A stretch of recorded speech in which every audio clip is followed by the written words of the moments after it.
Samsung M21। এটি একটি common সমস্যা যে 1-1.5 বছর পর হ্যাং লগো, তারপর অটোমেটিক অন অফ রিস্টার্ট, এগুলো বেশিরভাগ সমস্যা হয় সিপিইউ থেকে।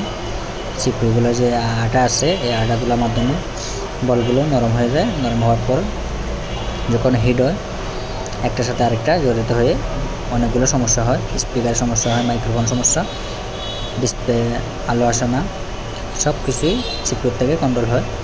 এই সিপিইউগুলো সুন্দরভাবে যদি রিবোলিং করে দিতে পারেন তাহলে 1-1.5 বছর 2 বছর খুব সুন্দরভাবে চলে। আমি অনেকগুলো দিয়েছি নিখুঁতভাবে, প্রায় 2 থেকে 2.5 ঘন্টা লাগে সময়।